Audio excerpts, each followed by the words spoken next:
Your house might reveal more about you than your entire social media profile. Not your carefully curated grid. Not your bio. Your house.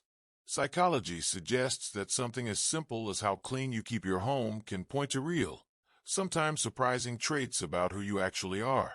And somewhere right now, someone is scrubbing a kitchen counter that is already clean.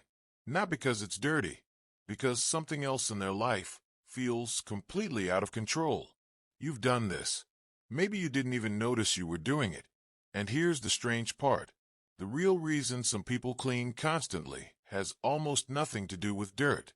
It goes back to something your brain is doing every single time it looks at a messy room. And that reaction is older, stranger, and more powerful than you think. Because a clean space isn't really about cleanliness. It's about control. Your brain is a prediction machine. It is constantly scanning your environment, trying to answer one question. What happens next? A tidy room answers that question instantly. Everything is where it should be. Nothing is a surprise. A messy room does the opposite. Every pile, every stray object, every unfinished task is a small unresolved question your brain has to hold on to. And your brain hates unresolved questions. Why would something so small carry so much weight? Because for most of human history, your environment actually was a survival signal. A disturbed camp meant something disturbed it. A den in disarray meant a predator had been there. Order meant safety. Disorder meant something had gone wrong, and you needed to find out what before it happened again. That wiring never left. It just changed targets. Instead of scanning for footprints in the dirt, your brain now scans for dishes in the sink. There's real research behind this. Psychologist Kathleen Vohs ran a series of studies where she put people in either a spotless office or a cluttered one, then watched what they did next.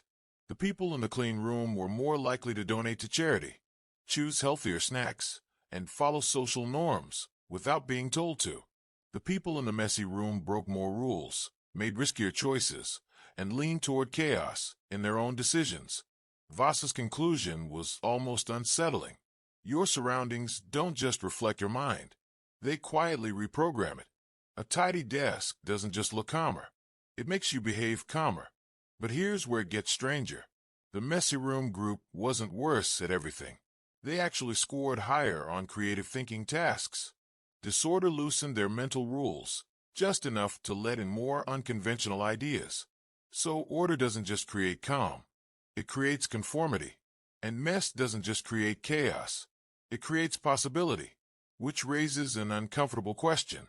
If your environment is quietly deciding how obedient or how creative you are today, how much of what feels like your personality is actually just the room you're standing in? This connects to something criminologists noticed decades before psychologists did. In the 1980s, James Q. Wilson and George Kelling proposed what became known as the broken windows theory. Their idea was simple.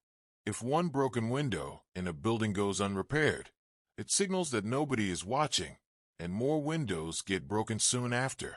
Visible disorder doesn't just look bad. It gives permission for more disorder. Cities that repaired small signs of decay quickly saw larger drops in bigger crimes. The lesson wasn't really about windows. It was about signals. Every environment is constantly broadcasting a message, whether anyone intended it to or not. Somebody cares here, or nobody does. Now bring that back to your living room.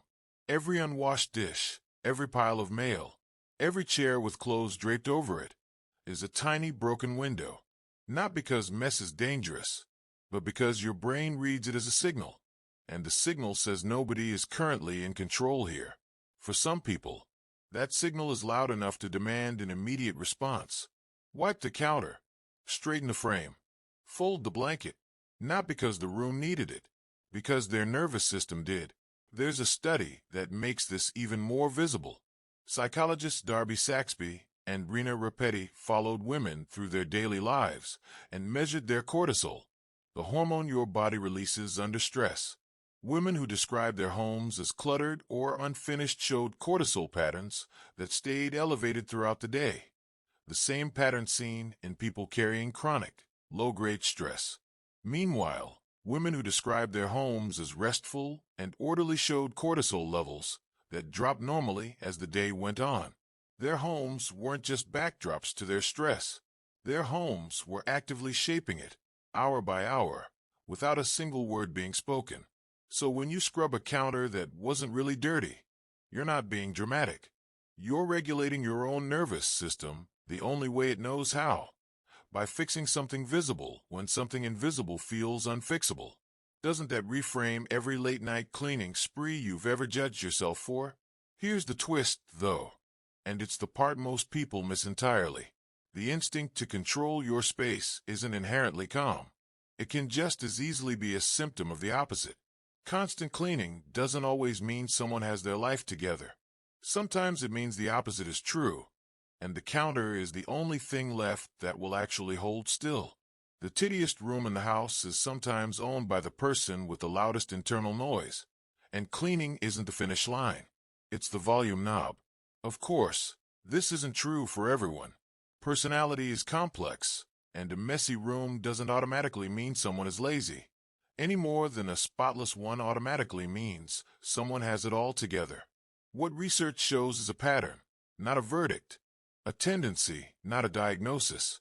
So this isn't about labeling yourself from your countertop. It's about noticing what your space might quietly be telling you, if you're willing to listen. This is why control over a small space can feel disproportionately satisfying during a hard week. You can't control whether you get the promotion. You can't control what your family thinks, or whether the relationship works out, or what happens tomorrow. But you can control whether the shelf is straight. So your brain, unable to fix the big unpredictable thing, redirects all that energy toward the one variable it actually can resolve. And for a few minutes, it works. The room goes quiet. So does the alarm inside you, at least for a while. Every time you feel that pull to clean before you can think clearly, or tidy a space before making a big decision, or straighten something small while your mind is somewhere much bigger, that's not a quirky personality trait. That's a 200,000-year-old system doing exactly what it was built to do. Reading disorder as danger, reading order as safety, and using whatever space it has access to prove to itself that something, anything, is under control. If this is the moment you realized your cleaning habits were never really about cleaning, comment the number 3 below, because that's exactly the kind of pattern worth understanding about yourself before you judge it. And if your brain does this too, you're not alone in it. Subscribe, because the next video breaks down another hidden pattern running quietly underneath, something you do every single day. So the next time you catch yourself wiping down a counter that was never actually dirty, ask yourself something first. Are you cleaning the room? Or are you trying to clean the feeling that everything else is a mess?